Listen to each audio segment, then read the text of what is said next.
I don't care if Pep Guardiola or Jurgen Klopp went into that club. No one's keeping them in the league. It's like seeing a girl in a nightclub and tell you marry her, you don't know what she's like. I looked around and he was whistling at me.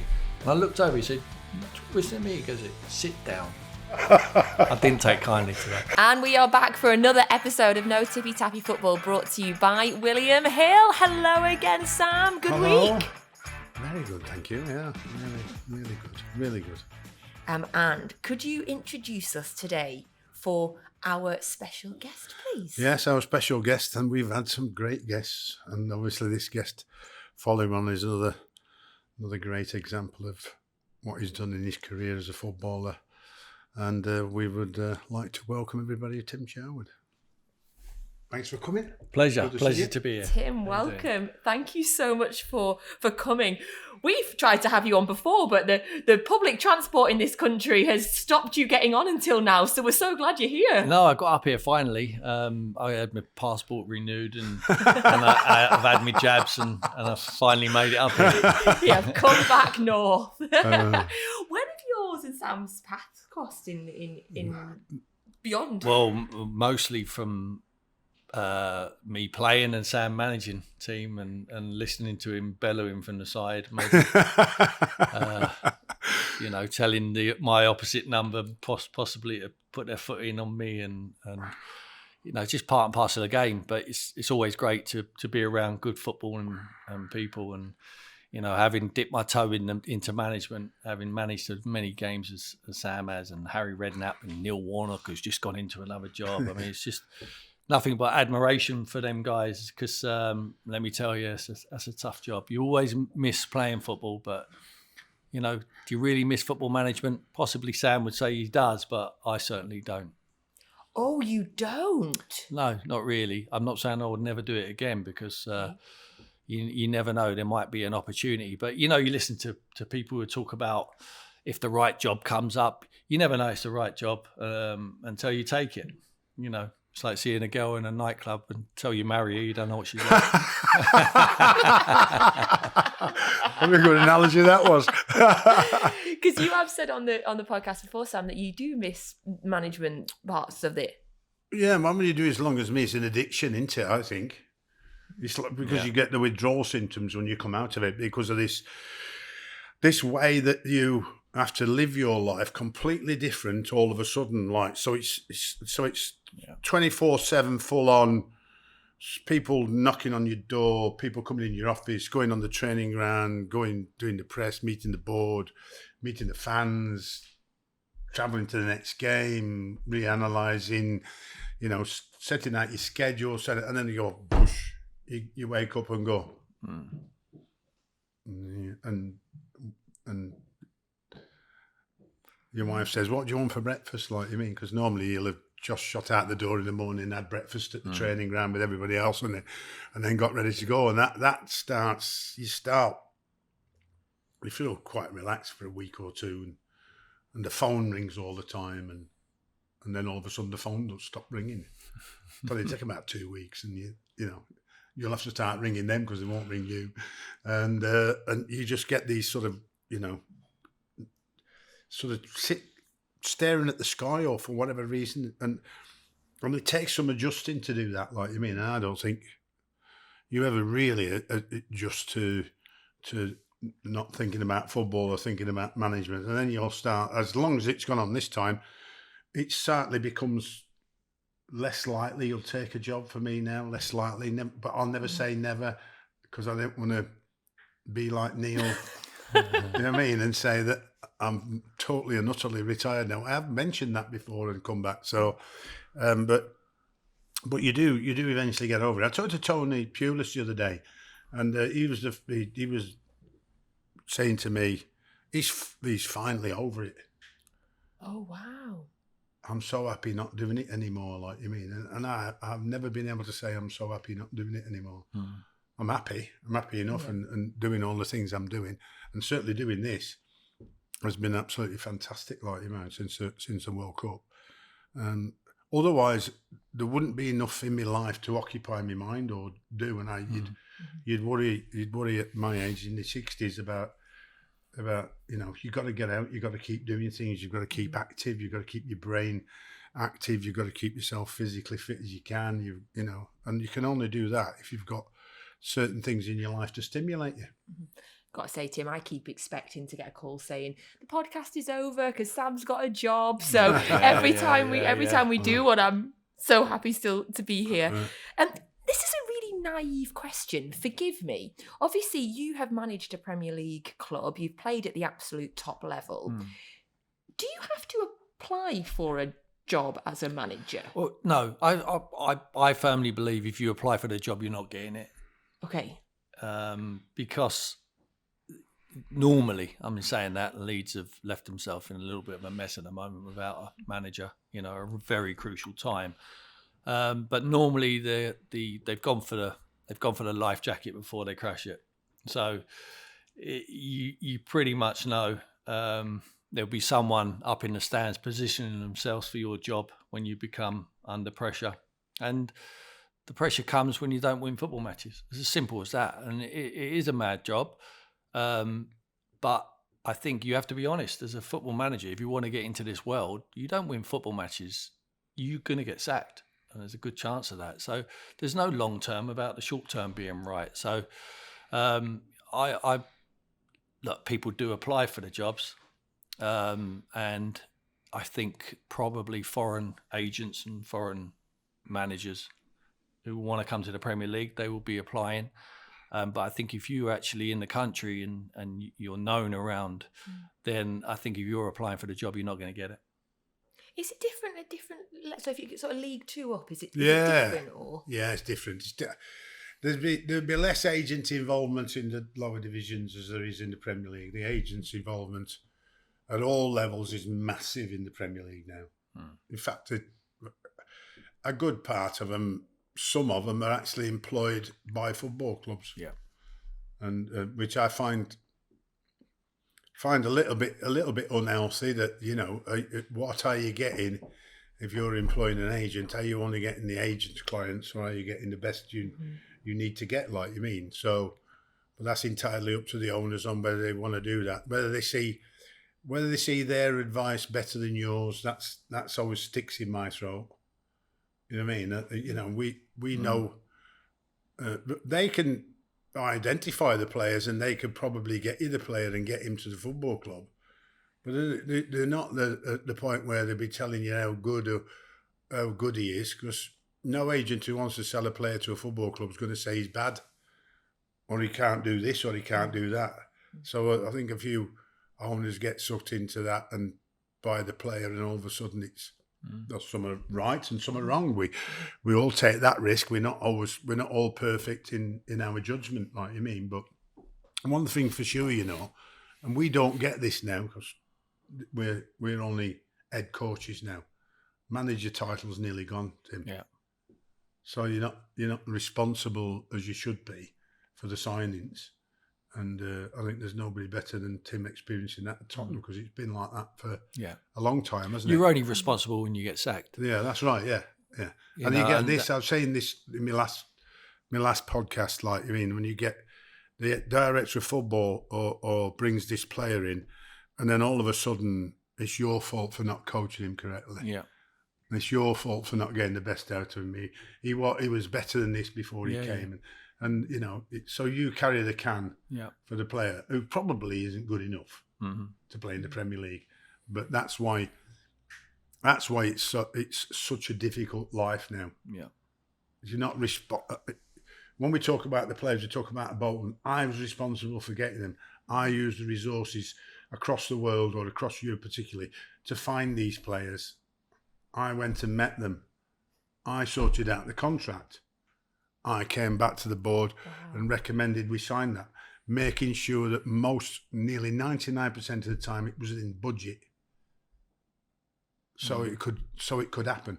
If it was outside the budget, I had to, pray a little bit and ask for a little bit of leniency to try and go over the budget.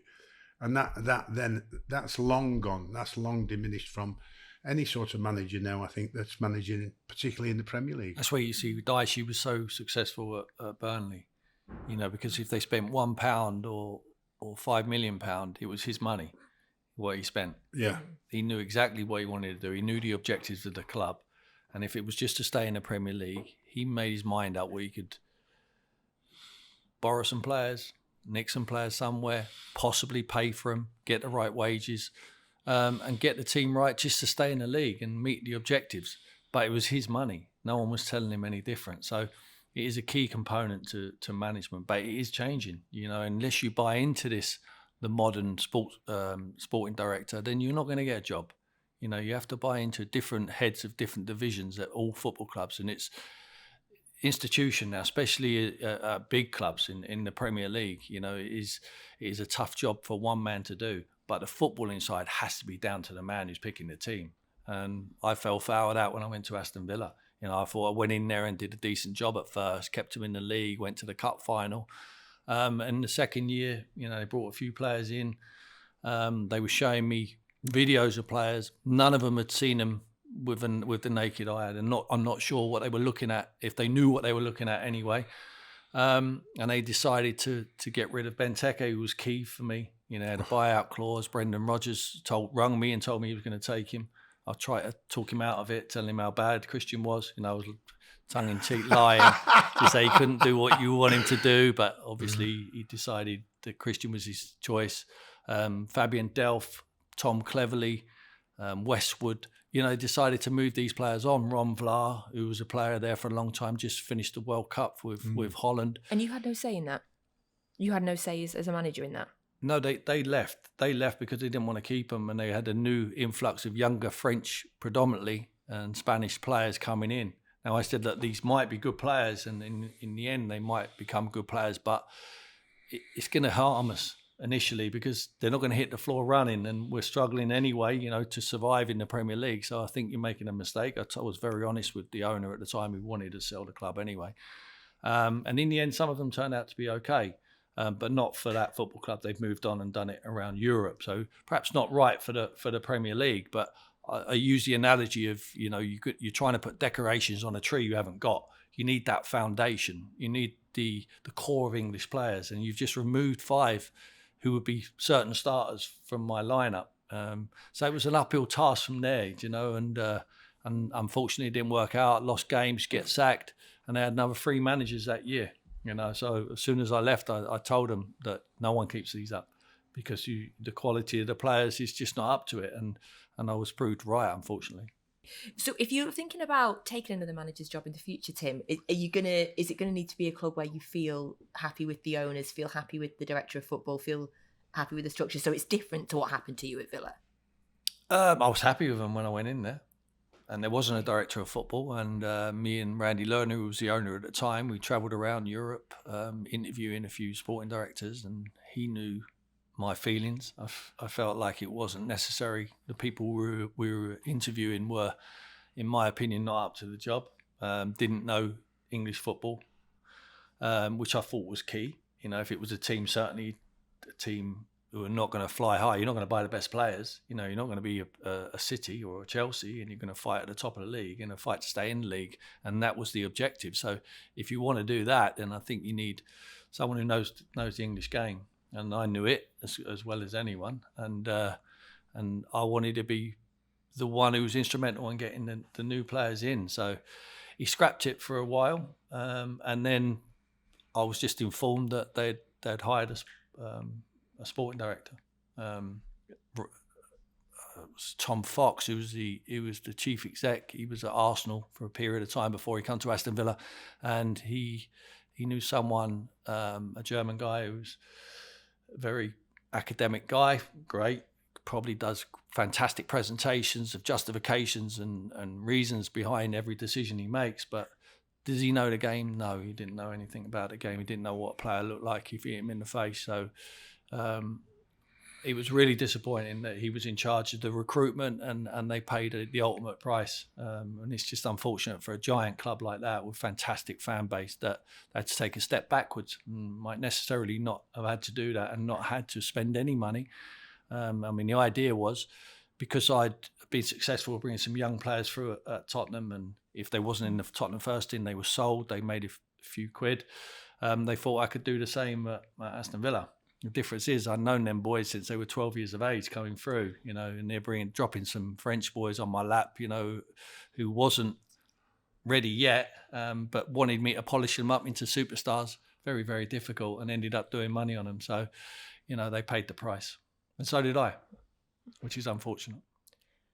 Often on this podcast, we have to ask Sam if he's interested in any of the jobs that are available. Yeah. We tend to do that every single week. This week, though, Sam, I'm going to say there's a lot of pressure that's been mounting on Gary O'Neill at Bournemouth. Is that a club that would interest either of you? He had to take the opportunity, Absolutely. like I did. Absolutely. Had to take it. Yes, but I don't agree with care if Pep Guardiola or Jurgen Klopp went into that club. No one's keeping him in the league, in my opinion. I think you swum the channel backwards if you keep Bournemouth in the league with that squad of players. Yes, they've helped him out in January, spent money. But surely the owners, even with the money they spent, don't really expect to stay in the league. They probably do because they don't know the game. But I don't think any manager, some of the best managers in the world, would keep them up. I mean, and unfortunately, Gary's reputation is going to suffer, like all of us, because you get tarnished in this country, you're getting sacked. You get tarnished, whereas Portuguese managers, French managers, most all of them over the place. They jump from one job to the next and don't get tarnished because they are managing in countries. Certainly, Portugal is a great development country for a manager and a footballer and a player. Belgium now, Scott Parker, just look at him. I mean, he's had to go to Bruges, to manage, to try and get back on the ladder. Fair play to him for wanting to do that, but he's going to get tarnished. I mean, he's won one game out of the 7. I mean, they've drawn a few games, but he's just going to get tarnished, and it's wrong. It's wrong that they should get judged. Unfortunately, the door's wide open here in England for foreign managers. It's sexier to bring a foreign manager in, just like it is sexier to bring a foreign player. And I think I nicked this off Sam. I always say if your name don't end with I or O, you've got no chance if you're a player or a manager. I nicked my same Allardyce. Yeah. If I'd have been Allardyce, I'd have got to the top. We hope you're enjoying watching No Tippy Tappy Football, brought to you by William Hill. And don't forget, you need to subscribe to the Footy Accumulators YouTube channel so you never miss an episode. I often say on this podcast, I don't know if you know Tim, but we had Big Dunk on before he got the Forest Green job. Yeah. We had Neil Warnock on before he went into Huddersfield. So it might be your turn next. Yes, we like to think we're a lucky charm. You never know. You've got Robbie Fowler ahead of you in the line, though. We had Robbie Fowler a couple of weeks ago, didn't we? Robbie, He's looking to get into management. He's been cutting his teeth, as you would say, in India and Australia, was it? Yeah, in Australia, yeah. So, but we're a lucky charm, we like to think. Good. Did you have Pep on? No, but Sam, don't know if you knew, Sam had a conversation with Pep. We found this out on last week's episode. Had a conversation with Pep about signing him for Bolton. So maybe we can. Yeah, when I was a player, it must have been around the same time because when I was a player at Tottenham, he was linked to come to play for Tottenham. Yeah. But I was there and he weren't good enough. So they got. I like it. Yeah. Brilliant. Now, there's a big game coming up, and it's the biggest game, easily the biggest game in Scottish football, Rangers versus Celtic. I mean, what a two huge clubs. What a big game. Sam, did you ever, randomly, did you ever get offered, or did you ever have any conversations in Scotland? With Scottish parents, you thought at some stage somebody might have pointed that out and said, Scottish parents? Scottish parents. I'm Scottish. Yeah, so... I think that if at the right time, I would have gone. Yeah, I think I'd have gone at the right time because the size of the club, the size of the fans, the fact of the matter, you're pitching your wits, and you're winning most of the time. Yeah, because there's one thing for sure about like West Ham. I went to the Championship for a different challenge because I thought, let's go and see them and get West Ham back up again. And we lost only 8 games in the entire season. Wow, a pleasure that is. So you've only 8 miserable weekends. Yeah. That's all. The rest of the time is glorious. Because even a draw helps, doesn't it? Yeah. I mean, you're not on such a low. The draw just keeps you level. And then obviously winning in the playoffs was fantastic, like you mean. So you go to Rangers or Celtic, and what you have to instill, and I've listened to this off Alex and Jose, is how do you find, or what do you do as a manager to get your players to keep winning? Because keep winning is so much harder than can keep losing. Oh, what, in the mentality? Yeah. They can't keep winning. They can win, and then they switch off and switch off. The player who can win all the time is the one who has the most resilience, the best mentality, and the ability to go with it. And he'll have the capability of winning. Because you often see a team that wins the Champions League, or certainly wins the Premier League, then doesn't win it, or doesn't get as near next year. So Sir Alex said the first thing he did was, you've got to go again, right from day one. So to come in and you go, bump, no complacency, you've got to win it again. Not resting on your laurels. Anything he saw, he got out. Anything he thought was better, he got in. And that's his continued success over 27 years. So continuing to win. I mean, I think I remember Steve Iway at Liverpool saying many years ago when I was still playing and all that. Every time he plays on a Saturday, the fear of losing drives him on. So it's in the reverse. The fear of losing at Liverpool drove him on to try and go out there and get the win. So being able to maintain is a special thing you've got in you. I mean, you won the league with Blackburn, didn't you? So but looking was from that afar, down to Kenny? Was that and the players and the quality of the players? None of us won before. No. So we didn't know what it was like to win. Yeah. So we had to try and buck the trend, and we was looking towards our manager who had won at every level, as a player and as a manager previously. So we took strength from him. But when I look at afar from Sir Alex Ferguson, I think the key to what he did to keep them on their toes was he kept bringing 2 or 3 in. Not 5 or 6, 2 or 3. And everyone he brought in hadn't won before. Likes of Cantona. Bring him in, but he knew he was special. He knew he had that swagger around him. Berbatov, you bringing him in from Tottenham, and Michael Carrick from Tottenham. But they won. Van Nistelrooy. But great, fantastic players who could stretch, and the in-house competition on the training field would be fantastic. And it's about keeping your place in the side. Ultimately, helps everyone keep on their toes, and their performance levels go up, and they win football matches. And that's why he was the master. That's why people talk about we're in transition. So that means you've got to lose every week, does it? It didn't mean you lose every week for Sir Alex Ferguson. He built 3 sides there. Easy. And won. Absolutely. And won in them different times, but just kept producing, dipping the kids into it as well. Just a master. Talking about consistency, you've already mentioned some of the work that you did at Spurs, bringing the youth players through. You've been credited with giving Harry Kane his chance. Obviously, consistently scoring every single season, that man. Do you think if he keeps going, maybe 3, 4, 5 more years, he could break your former teammates Alan Shearer's all-time Premier League goal-scoring record? Without a doubt. I'm not sure he'll do it in 5 years. I think he'll do it in 3 years. It all depends where he goes, or if he stays in the Premier League. I think he will. He's down to a year left of his contract now at the end of the season. He's got a big decision to make. Does he feel that all these players now in the Premier League are all going to be rich when they finish playing? It's just, when you start playing football, it's a team sport. So you want to win as a team. Individual honours are fantastic if you can't win. And at the moment, Harry's picking them up. I think he's had 3 golden boots already. He's been the top scorer in the World Cup. And he's beat the great Jimmy Greaves' record there at Tottenham, which is a little bit of a worry for the Tottenham fans, because what else has he got to achieve there now? But he really loves the club and he wants to win at the club. But if he feels like the club's ambitions are not matching his with recruits, they're not going to win the league with the squad they've got at the moment. They're going to have to improve. The manager, obviously, Antonio Conte, needs to commit himself to the club further than this season, because why would you expect a player to if your manager's not even committed? So that they've got a lot of work to do there. I think he stays in the Premier League. I really do. Do you think the record helped? The fact that he could get the record, will that encourage him to stay? Yeah, that's in his mind.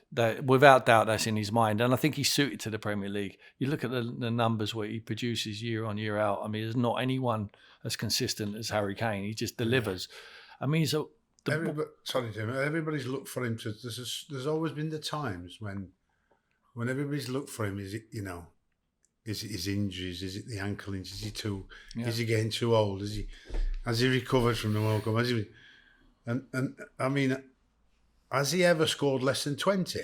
No. I don't think he has he? I don't think so. You know what I mean? And if you've never scored less than 20 Premier League goals, I mean, it's just at sometimes not the best team in the Premier League. Only, I think, really got there under Harry for a bit, Champions League, didn't he? You know, Pochettino.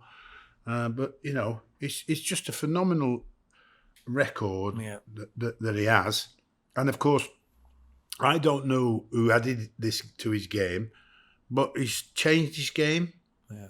Not many players can change the game, but he has. He changed his game by coming off into the hole, and he's become an assist player and a goal scorer. Yeah. So for me, it suits Man City. It suits Man United the way they're going because of the way he plays. And there's not many. Yeah. There's Haaland looks like a goal scorer, a pure goal scorer, like Robbie Fowler was, who was here, like Michael Owen was, like, and they love scoring goals. Harry has the other side of actually assisting in goals as well as scoring them, you know. So he's always at it. As a kid, he's always at it. I call him he's the best 9.5 I've ever seen. You know, he's like not a 10, not a 9. He sticks. That's a new saying. You could put your name to it. In that, where's he playing? So I'll be watching you. Yeah, he's a 9.5 instead of a false number 9. I don't know where that came from, but I did hate it. Yeah. And so what he does is he's always done it, and Sam's absolutely right. But the reason he was coming deeper is because no one could find him with a ball. I mean, as soon as Christian Eriksen left the football club, I mean, they got basic passes in the midfield area, good in different areas of the game, but not disguised passing, finding the ball in behind the midfield. So he was coming deeper and deeper to come and get it. And as soon as he picked the ball up, Son was just on his way, and he was just delivering passes. I mean, Harry Kane now, he could go to probably 4 or 5 Premier League teams and make them contenders for the Premier League straight away just by them signing. I hope he doesn't go Manchester United. Well, he could go there. Of course he could. I mean, we could go United. He would change the fortunes of Liverpool. He would Arsenal, which ain't going to happen. Chelsea, which is not going to happen because of his Tottenham ties.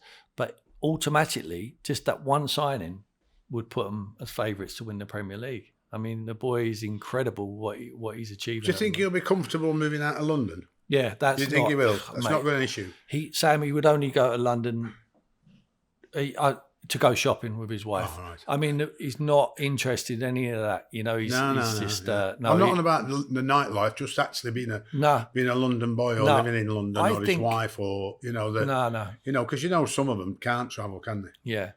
A lot of the boys, I think a lot of the foreign boys, when it's a choice between wherever up north or London, they come to London. Mm-hmm. They like to come there because they're thinking about their families, their wives. Not that it's any better, but that's the perception. It's a bigger city, and they come down.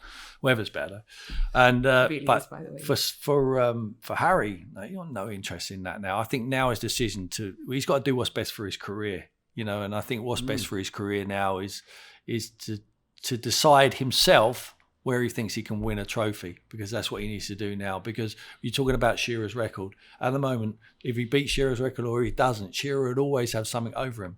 Do you think Antonio Conte will be at Spurs next season? No, I really don't. I think that if he was going to be there, I'm saying that, if they win the Champions League, which is obviously a long shot, if they finish in the top 4 again, which is an incredible achievement last year, and there's a few dropped away, if I'm Tottenham and looking over my shoulder, Chelsea surely have to turn it around. Liverpool got a few games in hand. They will come, look more like themselves the other night. And you obviously got Newcastle, the newcomers, who to the party and look like they're going nowhere. Liverpool are a surprise, aren't they? How bad they are. Yeah. A couple of games in hands on Tottenham. You know, they win them 2 games in hands. I think they're only 2 points off of Tottenham. So they're chasing them. Tottenham are looking over the shoulder, the inconsistencies. But he's done a brilliant job to take them where they are. Forget what's gone in the past. I mean, they're 5th in the league now. They're chasing 4th. There's a good chance they could get there. They're wide. The FA Cup is wide open. There's a lot of teams out of that now. He could possibly win that. And for a team like Tottenham who haven't won for so long, that would be a huge success. So, no, I don't think he'll be there.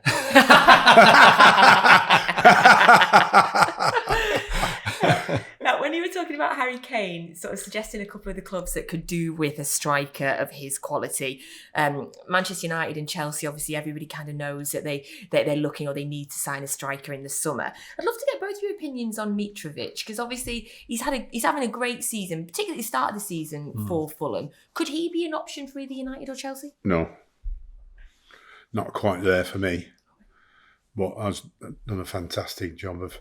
I think the coach manager's done a real job on him because he looks fitter. Yeah. Looks more mobile than I've seen him for a long, long time. And obviously, as a manager, I've been sat there watching him and playing for Fulham and Newcastle, and I think he looks as motivated and as fit as he's ever been. Yeah. And ultimately, in the end, the Fulham are having a fantastic season. Yeah.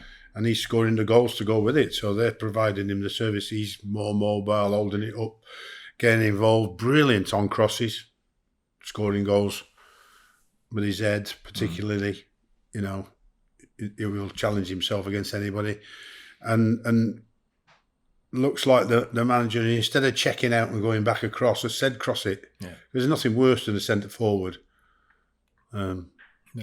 getting himself ready for a cross, and then the full-back or the wide man turns inside and he's finished then because he's just started to make the run. Yeah.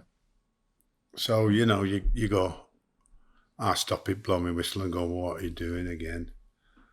What, Gaffer? Well, I was trying to keep it. I mean, cross the ball, for goodness sake.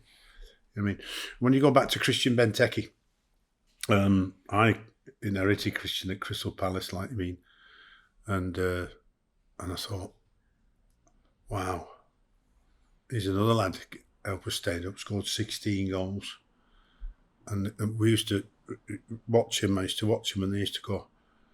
Now, when you get to, these lads always goes, they all want to whip these crosses in. They want to it's like fashionable, isn't it? It's fashion in no, stand it up. What do you mean, stand it up? Just stand it up on the far post and you'll find Christian Benteke will bury anybody. Yeah. But that is too quick. That's too pacey. That's not, that's a cross. That's past everybody, like you mean, unless somebody's coming across the near post maybe. But stand it up for him, and he comes from deep and makes the ground. And he just beats anybody in his way, and it's a goal. I mean, he's the only player I told off in my entire life for scoring 2 goals to win us the game. You know why? He didn't celebrate him because he was at Anfield, and I went, what are you doing? I said, they just got rid of you. They just kicked you out. Just said you weren't good enough. Yeah. Said you were hopeless. And you're going. I said, I'd have been straight giving it that. Like, you mean, I've just scored 2 against Liverpool. You got rid of me that summer. You said I weren't good enough. Yeah, I'll have that. Yeah. All this not celebrating goals because you used to play for that club. Like, I mean, just not. You've moved on. I'm with you. Get on with it. I love seeing the player celebrate against his former club. So he was the only player I sent off who scored 2 wonders again. And it was at Anfield, by the way, which didn't happen very often, like I mean. So there you go. Do you think Mitrovic could work at United or Chelsea? I think at Chelsea, no, because they don't want to cross the ball. I mean, Graham Potter's gone in there. I'm not sure what style he wants to play, to be perfectly honest, but it doesn't look like they need a striker, certainly, when you look at, if you're going to persevere with Havertz. For me, it's not a 9. I'm not sure what the kid is. Plays one-paced, really. Looks like a very talented boy, but I'm not sure how he contributes to the game too much. If Weghorst can play for Man United, so can Mitrovic. I mean, he's a step up from him. Obviously, the manager wants a 9, which is encouraging. But I think when it comes to the summer market, I think they go for a big one. I think they go for a standout number 9 around Europe, whoever that may be, maybe in the Premier League already. I think Weghorst is just a stopgap money. I mean, they had Haaland in the office. Yeah. Because he worked at Mould, was it? Mm-hmm. So with Ollie, and had him in the football club to sign on, and they didn't. So that, I think if they had him, Ollie'd still be the job now. But I think I've said that before. But Man United needs to find at the moment, the change in the fortunes of Manchester United, and this will probably be a regular occurrence with Marcus Rashford going up front with 25 minutes to go and start playing over the top and start crossing the ball. And all of a sudden, from somewhere, Marcus Rashford has found this unbelievable heading ability, which I have never seen before. No. But getting between defenders and making runs in the right areas where balls are coming in, and his heading ability to finish, as well as his ability to pick the ball up, turn and run at them and score, is refreshing. Yeah, because when I said we all have a bad spell with Raheem Sterling and Mount, and I mean, he had it and was pointed out for a long period of time over the last couple of seasons. Now it's great to see him come fighting back and shutting everybody up. Yeah, and he's smiling. Which helps. We want to see people enjoying the game. It's the best job in the world to be on that pitch playing football, and for someone to play for the biggest club in the world and not smile, which he had a lot of things on his mind. You see him when he's celebrating now, pointing to his head. He seems to have got it right. He's happy off the field, and he's producing the goods on it. Magnificent. I want to see this. Right. I want to see the inventiveness of celebrating a goal, because I'm sick of everybody just sliding on the knees. Oh, you want to see new celebrations? Go on then. Oh, I don't know. No. I want to see the old, who is it? Would have got the corner flag and run round it? Or because you like Jack Grealish, didn't you? Or he's, you know what I mean? The bit of a dance together or whatever they used to do. You know what I mean? Celebrating a goal and scoring a goal, is everything. And if you get a little bit, they just run to the corner and slide on the knees, and I'm going, you got a routine or something, didn't you? A bit something else in, like me. You managed Jack at Villa. Yeah. What was he like to work with? Oh, he's great. I loved him. He was obviously he was young. Still made some mistakes off the field, and I was inundated with people ringing me up telling me what he couldn't do. This kid can't do this, he can't do that, and all I was interested in what he could do, and I pulled him straight away. I mean, I've known him since he was a kid, 16 years of age. He played against the under-18s at Tottenham, and the audacity of the boy. He needed his own ball, and no one else could get a kick of it. But he was a man physically. You see the size of Jack's calves. Oh, unbelievable. Thighs. Incredible. Unbelievable, yeah. But the audacity of him and the confidence to stick his chest out and swagger and dribble the ball. And it was different at Villa because, you could put him withdrawn, you give him the ball, he would hold it up, he takes it in very tight areas and he takes you up the field, he relieves pressure off your defenders and gets you free kicks. And you can see how many times he's fouled. It was just a pleasure to work with, and for me to have players like Phil Foden and Jack Grealish in the England squad, and for them I know manager has a tough job and he has to find the right solution, but I think we're missing the trick by not playing them two more often, and we need to find a solid base behind them and stick them two, because they're special and they don't come around often. Jack is a very special, talented boy, and he's obviously he's just one of many now at City. It's different now. He was the main man at Villa, and most of the time when he's playing for Man City, you've got a couple of blocks in front of him. He's just having to take the ball on the left-hand side, creates a melee, waits for the opposition to come, and he releases the ball. I mean, I hear a lot of people talking about, if you get fouled that many times because you're not seeing it quick enough, he knows exactly what he's doing. He's dragging people in. You said that before, haven't you? Absolutely. Yeah. What is it? I don't know what the percentage of goals or set plays is, but Jack wins most of his fouls in the opposition's final third. Yeah. And I mean, I know. Last time I was in the Premier League at West Brom, it was at 36%. Yeah. It would be should similar. Be goals from set play. So he's buying you an opportunity to score. Well, he can't create an opportunity in open play, but buying you an opportunity. And he won a penalty against the Villa, didn't he? Bought it well, didn't he? He was scared of me. He was like, because he felt like I would be a disciplinarian and stuff, when he had a few misdemeanors. And I used to get him in the office. I said, Jack, there's nothing you've done I haven't done. I've been there. I was no angel when I was coming through. I know what it's like to be developed. But if you stop performing on a pitch and they stop shouting at you, that's when you've got to worry. So at the moment, keep producing the goods. and you'll make it to the top. And he's on his way. Yeah, he's getting better and better every week as well at City.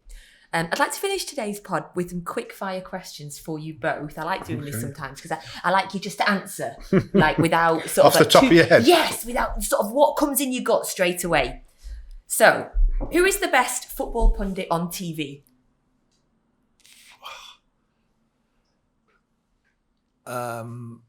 Merson.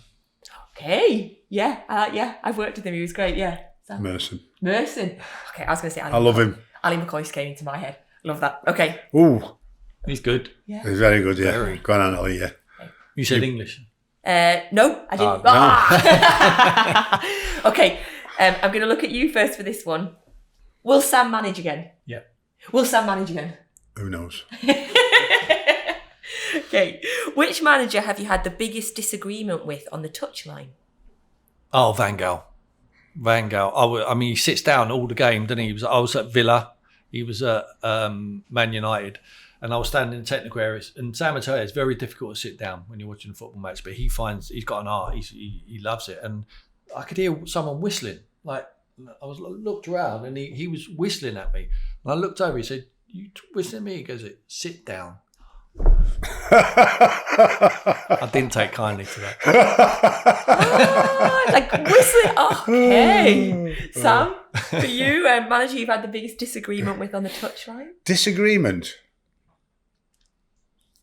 That's a difficult one because I always think that they sort of look at me and think, well, perhaps not, like you mean, you know. So it's not been.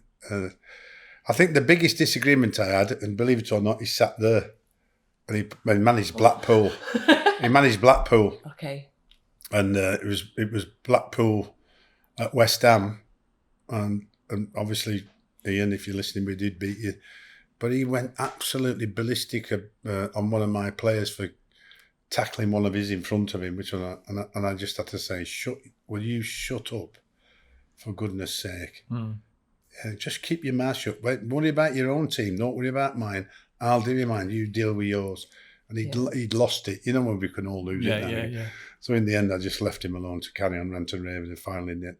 But of course, with Ian and like most managers, when the game's over, and not many pop in the office anymore now, but you pop in the office for a quick glass of wine and say, well, yeah, a bit daft on it, like you mean, but you know. Yeah. But other than that, you know, a disagreement, but not shaking your hand was always the biggest one for me, which was why I disliked Arsene Wenger and Rafa Benitez, because they were the two managers in the Premier League that just turned away.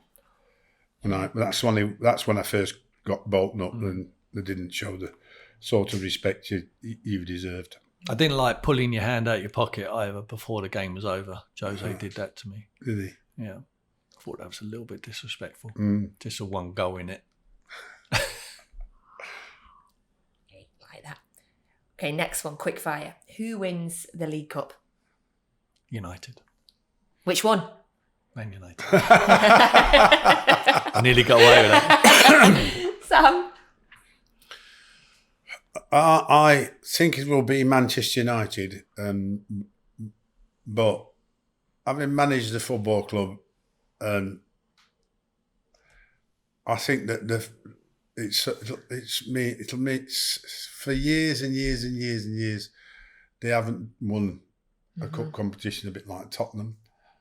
It would be so much to the club, the fans, and everything, like you mean. So, but equally, it's been Ollie got to so many finals and semi-finals and didn't actually win one. You know what I mean? Something like that, didn't win one, like you mean. 5 years. Yeah. So, and it's been a long time since Man United won one. So, but you know, on the basis of how it, and it's going to be very tight because Newcastle are giving nothing away. When I talk about great defensive record, they are phenomenal. They are very good. Yeah. They are very good. But at the moment, they've dried up a little bit on the front line.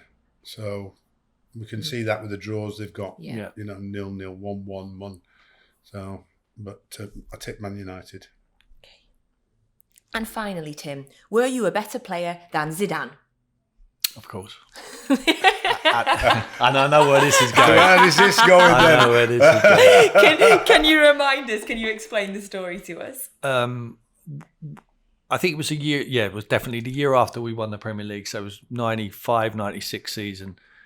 Zidane and Christophe Dugarry come to the training ground at Blackburn, and we were interested in signing them, and obviously never materialised. And someone got wind of it in the press and mentioned it to Jack Walker that he's going to sign Zidane and Dugarry, and he said, "We don't need Zidane," when we got Tim Sherwood. So.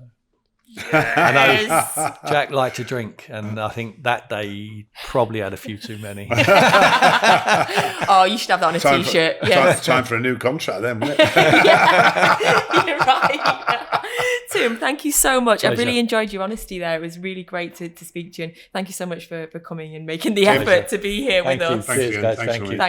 Thank you Cheers, so thanks. much, Tim Sherwood, for coming. Sam, thank you as always. Pleasure, A as always. pleasure. See you soon. And thank you to all of you for joining us for another episode of No Tippy Tappy Football, brought to you by William Hill. We'll be back with you next week.